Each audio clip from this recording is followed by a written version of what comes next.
Welcome to the Find Your Leadership Confidence podcast with Vicki Noethling. You are about to discover impactful lessons that help you grow as an individual, grow your confidence, and find the positive and good within you, so you powerfully and authentically become the best version of yourself. Be sure you visit our website at www.findyourleadershipconfidence.com. While you're there, subscribe to us via your favorite network. Now tune in, get ready, and enjoy the journey of emerging as a leader of exception in the 21st century. Welcome, everyone, to the Find Your Leadership Confidence podcast. I'm your host, Vicki Noethling, coming to you from Roswell, Georgia. The goal of this podcast is to bring topics and guests that will empower you to become that confident leader and take your business and your life to the next level. Today, I am very pleased to have Richard Layton as my guest, and let me tell you about Rich. So Richard Layton is a visionary thought leader and innovative mind behind the renowned concept, the cost of confusion. With over 3 decades of experience, he has established himself as a results-driven strategic communicator, providing invaluable insights into where strategic communication meets risk management. Based in Houston, Texas, Richard founded Transform Communications in 1992. Throughout his impressive career, Richard has collaborated closely with prestigious consulting firms like CSC Index, Bianca Berkman, Deloitte & Touche, and more. His experience has played a pivotal role in driving success of major organizational change, re-engineering, and technology initiatives.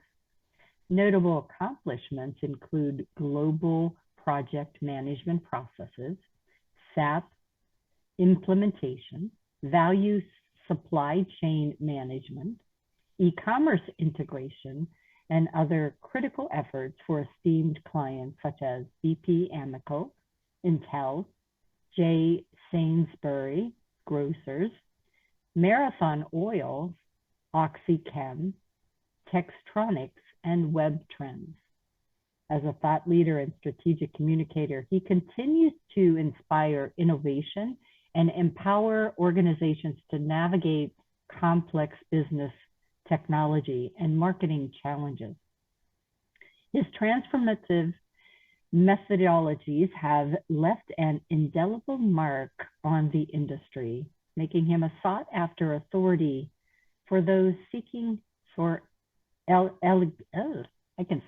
excellence in ever-changing business landscape, and it is ever-changing. Yes. Our theme is going to be really the title of his book, Cutting the Cost of Confusion, Practical Steps for Immediate Impact. Please join me in welcoming Rich Layton. Hi, Vicki. So glad to be here. Thanks for having me. And gosh, that was the long introduction. I need to get to my agent and go, hey, we got to cut that down. They don't care about it. A lot of times I do cut it out, but I thought that I wanted to just get into a lot of the how-to and the questions and things like that.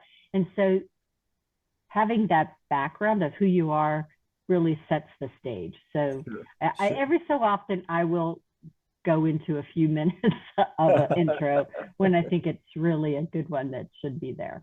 Got it. But we always ask that simple first question. We gave a hint. If you were listening, audience, you know the answer to this, unless he moved. But where do you live? Portland, Oregon. See. You were in Houston, but you went to Portland. Good job. That's right. 26 years ago. Oh, wow. Fell in love with the Northwest on a vacation. And my wife is from Vermont. And this Portland just spoke to us. And we worked with our advisory board and said, well, where would you want to live if you didn't have to worry about anything? And our hearts were in the Northwest. Yeah. So fortunately, things started going virtual shortly after we arrived, and I was able to keep my Houston-based clients and And now it's like I'll go to Houston and want to see my clients, and they're all too busy.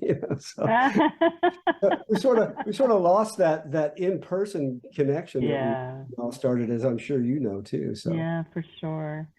But I'm originally from Pittsburgh, and we used to say that Portland was quite a lot like Pittsburgh in terms of the gray sky and the cloudiness, rains now and then. Exactly right. My recent visits to Portland, I don't think it rained one time. I got there on a good day. That's Chamber of Commerce weather. That's right. That's right. All right, so let's go ahead and get into this. Explain the concept of cutting the cost of confusion and why it's so crucial for today's business world.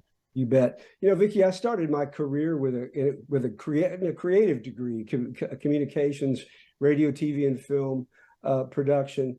And when I started getting into the business world, people didn't want to spend the money so that we could do the kinds of things that we know make them successful. And it wasn't until I was able to start quantifying the cost of failure to communicate. When we could sit down and say, you guys think this is something anybody can do and you think it's unimportant.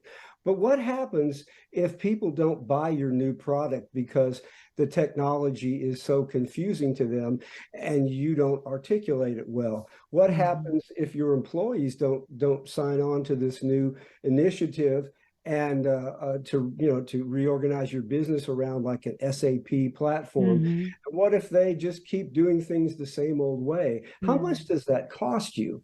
So then I was able to kind of say, there's millions of dollars on the table. We want to spend $50,000 to $100,000. Is there a problem with that? Can we do that? And it wasn't, like I say, until I was able to articulate in kind of quantitative terms that people started seeing this in a different way. And you remember the joke about, when chocolate and peanut butter collided, how that was such a great thing. Well, I like to say that the communications and risk management collided, and it was the next best thing since chocolate met peanut butter. Because finally, you could bring a creative field and some meaningful ways of reaching out to people and connecting with people instead of double-space memos and SharePoint sites where your eye doesn't know where to go. So bringing a human touch, bringing a creative touch, bringing a sense of humor, bringing all those kinds of things to these critical conversations is what this book was inspired to do.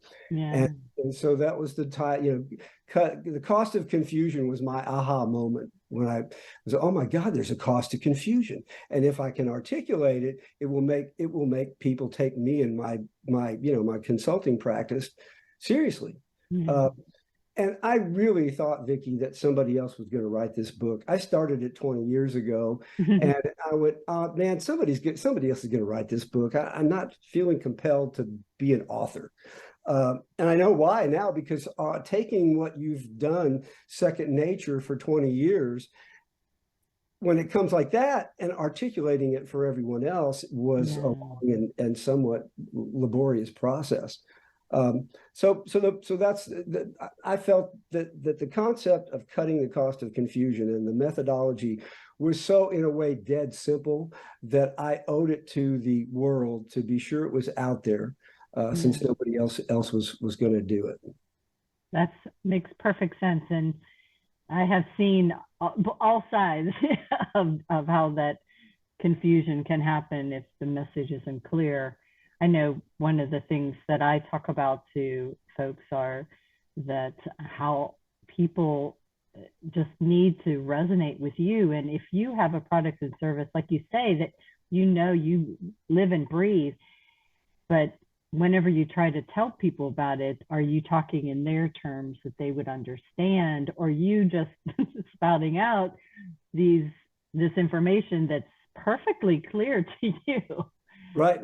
And right. Having that extra ear to hear that and say, "Hey, Rich, I don't know what the heck you're talking about. Could you kind of not dumb it down, but make it into my layman's terms," type of thing. Right. I once locked a group of executives in a room with me to say, we're not leaving until we are able to articulate what you mean when you say optimize. When you say we're going to Oh, optimize something, I'm not leaving until we have 3 or 4 dialed down examples that speak to every level of this organization about how their work lives will be better once we have optimized whatever it is we're going to optimize. And so, at a leadership level, people often has this jargon and this nomenclature and this way of speaking that's, they all understand it.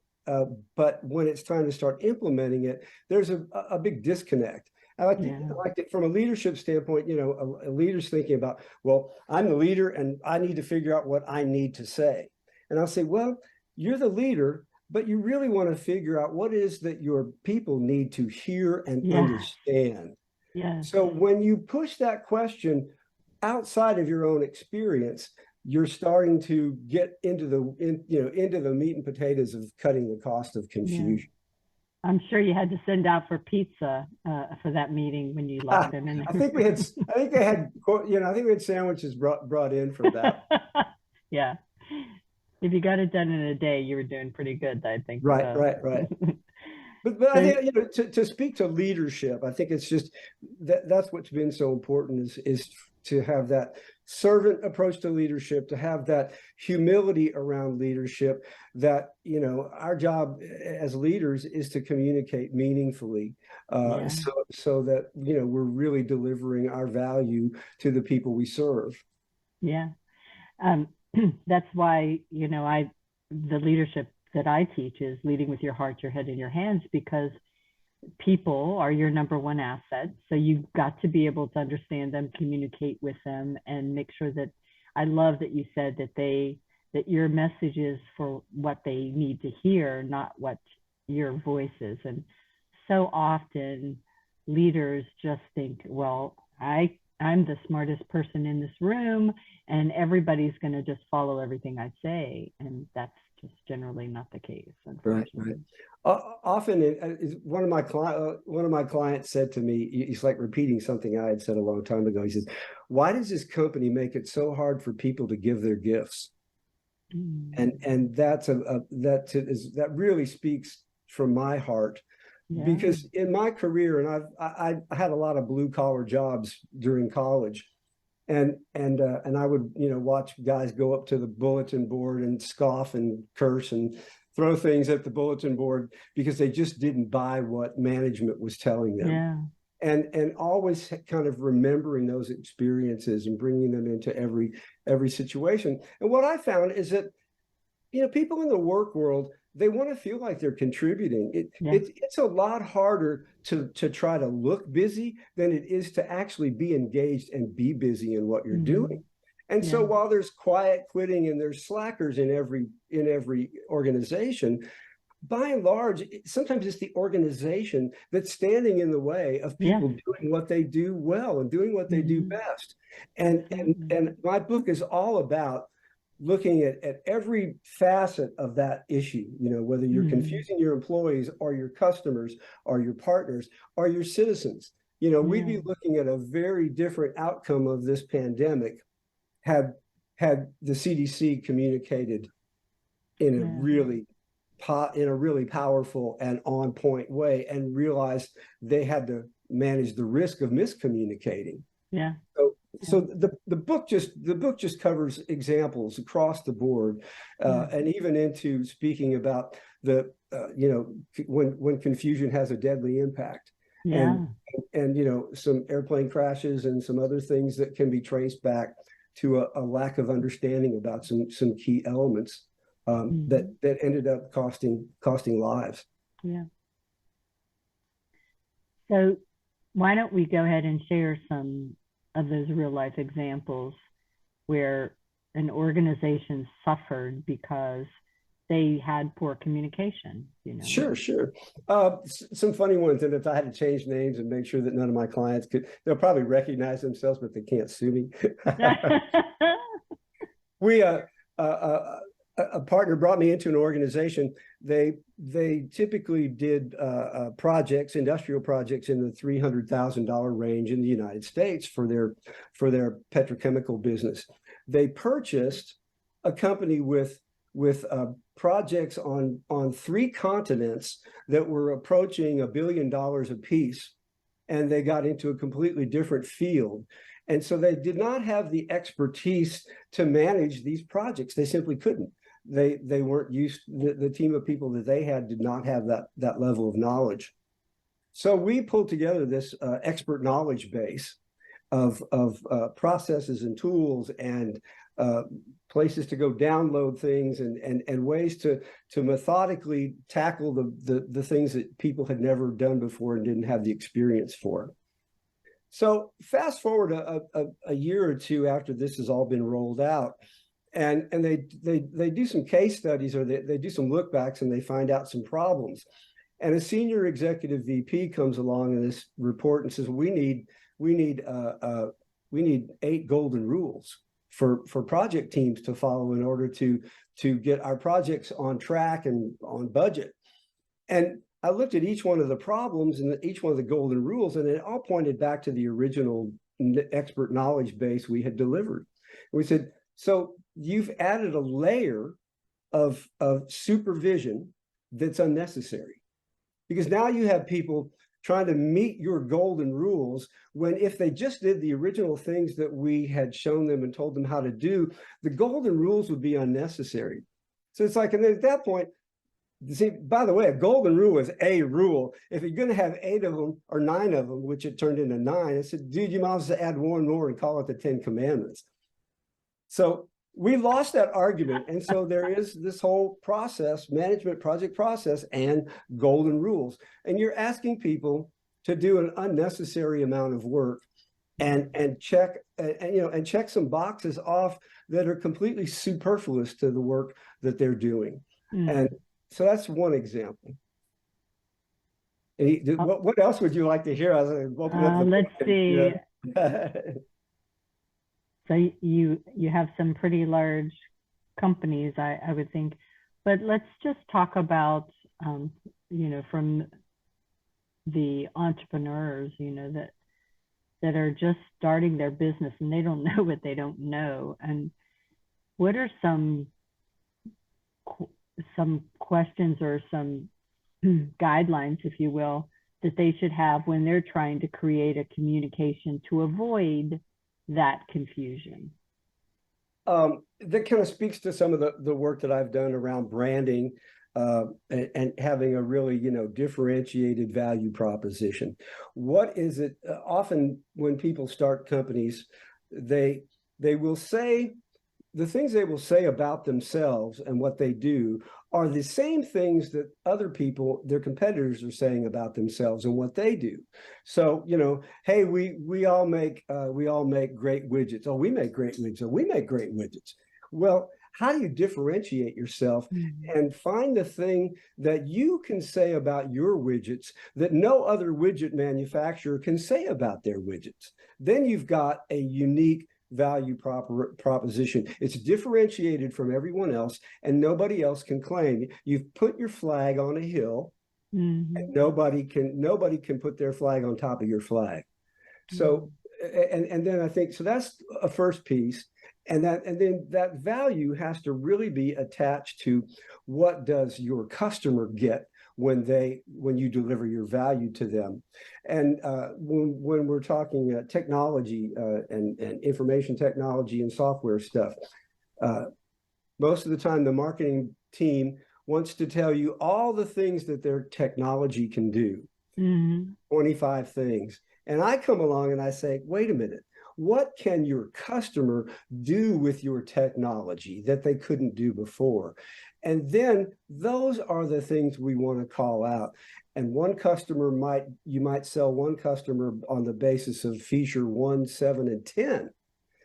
But another customer, you're going to sell on the basis of 9, 12, and 14. No one is going to buy your product because of all 25 features. And if you try to sell them all 25 features, they're down there like this. They've glazed over. You've lost them. You can't get the business. So how does that feel to you did that answer your question and provide some value for your audience? Yeah, it made me think of one of the projects that I had many years ago. And we went to our large customers, and all we really wanted from them was their information sooner. But to go to a customer and say, you know, you need to give us your information sooner. They're like, I have 50 other more important things to do. So we had a time where we listened to what they were saying and heard their pain and all that. And if their pain was something that we could fix outside of what our agenda was, we stopped our agenda and we helped them with that. But really, the thing that sold it was this little 7-minute video that showed how their information helped to get their packages to us sooner. I work for UPS. Oh, okay. Yeah. And as they watched this video, when you get towards the end, it was like there was the aha moment, always. And they're like, oh, that's not my package. And from there, I had them in my, you know, in the palm of my hand, and I could, because they recognized for themselves the problem and wanted to know how they could fix it, rather than me trying to convince them that they had to fix something. Exactly. And I think that's where, you know, sometimes less words are as impactful or more impactful than, you know, an hour and a half of me chatting with them. I have a methodology. That was the other thing that was important about the book, is not just to say cost of confusion, believe me, there's a cost of confusion, and here's all the examples why you should believe me. I wanted to give away the secret sauce. It says, if you want to make the cost of confusion go away, then here's a methodology that I've used and it's proven. And in some ways, it's really almost a multidiscipline kind of solution. In a big organization, I'll have a team of graphic designers, I'll have web developers, I'll have video production people, I'll have experts that I interview on camera, and we'll create a whole package of communications and knowledge and tools. Nice. And a piece of it might go to just a very thin level of the audience, and then another chunk of the organization gets down to here, and then the people who are going to use it in their jobs every day, well, they start at the top, and we drill them all the way down until we're showing them and teaching them how to use the tools that they have to use on a daily basis. But it begins with asking the question, what happens if somebody doesn't understand what we need them to buy, or what we need them to buy into, as the case may be? And that's when you've brought communication into risk management, and you identify who are the stakeholders that can make or break the success of what we want to accomplish. And then within each stakeholder group, what is it that's going to change their minds, or where are they? We map them. Are they down here in the corner where they're not engaged and they don't understand? We need to move them to the upper right quadrant where it says, we're on board and we understand. And then you've closed the deal. You've made the sale. You've sold the change management. You've took the big change that you create. You've changed the behavior. You've changed the culture. All those things happen. So each stakeholder group is going to have its own kind of messaging matrix, if you will. What is it that they need to understand? Is it going to save them time? Is it going to save them money? Over here in the engineering group, is it going to mean less defects? Is it going to mean less rework? Over here in your customer group, is it going to mean lower costs of operation?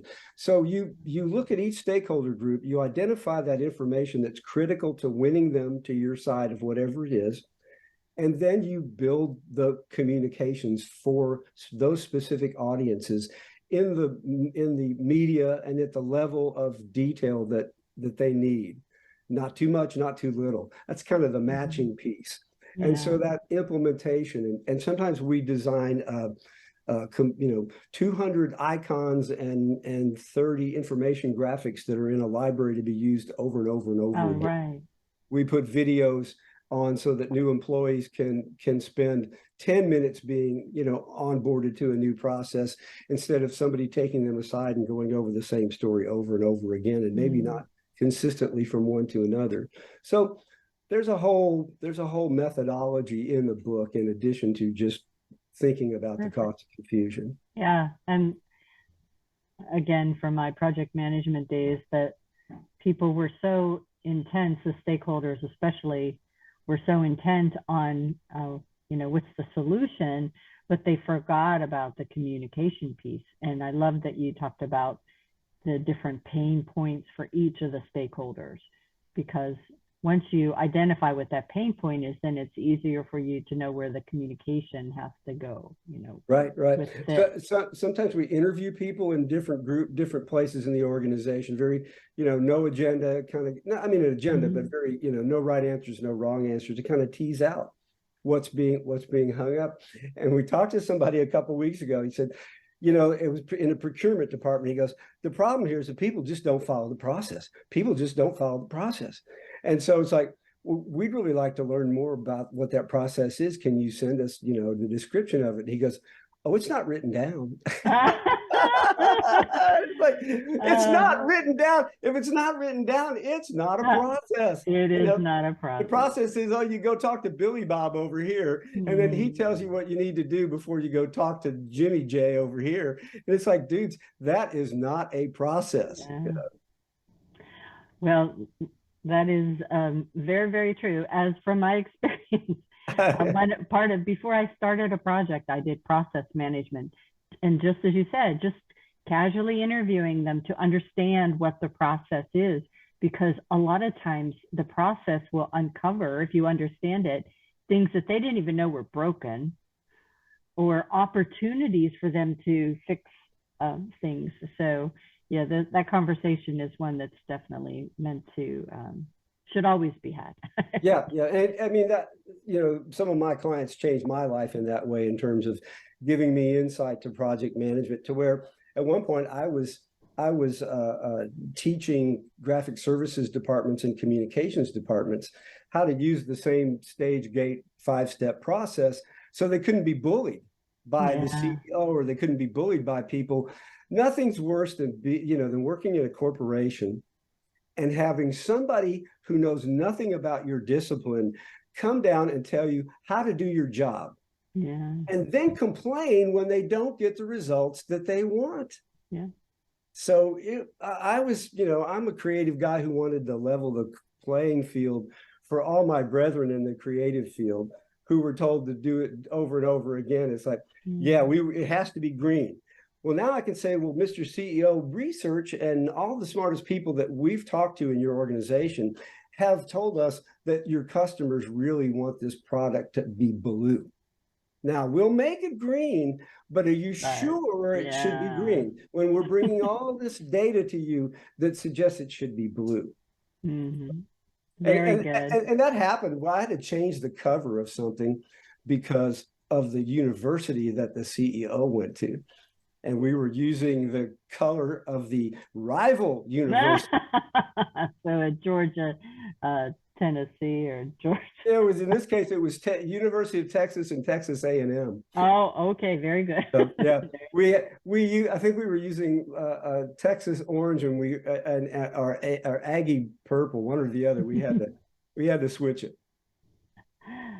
Oh my goodness. Well, time is flying by, and I think I'm going to have you back to continue this conversation. But let's see if we can throw in just one rapid fire before we end. So, what do you see as the future thought leadership and its impact on businesses and communication, and especially in this really post-pandemic world that we have?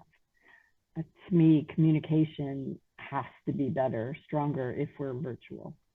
Well, and I think we've also have to recognize that it's evolved. And, yesterday's 5-minute video or your 7-minute video couldn't happen anymore. The pressure's on to make them 2 to 3 minutes. Yeah, I was just going to say. If that. The amount of stuff that people will read, we produce these leadership essentials, so that if you didn't know anything about project controls, here is the definitive thing for you to essentially get like a graduate course in project control. We're now looking at having to take that book and take that digital thing and unbundle it into a series of online modules so that people can take it in bite-sized pieces. That's awesome. So I think that's a big piece. Our attention spans have just been gutted. There's things I can't watch because the editing is so hectic. There's things I can't listen to, because there's just too much going on. So on the one hand, some things have changed. Our attention spans have changed, but there's a point at which you can no longer oversimplify without being in error. Without being subject to liability, because you can only dumb something down to a certain point. And often people think that we can take it farther than that, and the reality is that we can't, because then we'll no longer be reflecting reality. We're reflecting truth, and you end up I think I and you, it sounds like we're always people who have felt the need to say what other people need to hear, whether they want to hear it or not. And what I my clients, it's like my wife used to say, the work that you do, Rich, is not for the people who need it, it's for the people who want it. And what I discovered is that I need a courageous client. Regardless of the size of the organization that I'm working in, I need a courageous client. I need a client who's willing to see it done better, smarter, easier, and even if it costs a little bit of money, looking at that big picture and recognizing the long-term value. And I think that's the piece. Communications is it's essential. You're never done. You're always reinforcing. And you've got to bring that richness to it of sound and image and story and heart, certainly heart at the center of it. Yeah. I always say that confidence comes from courageous people. Absolutely. So I should pitch the book. I think you're going to put a little slide into, and it's on Amazon, and it's on the web. It's on where is it? It's like sold 3 places, but more importantly, I set up a website for the book where people could learn a little bit more about the book and then click on where they could choose to buy it.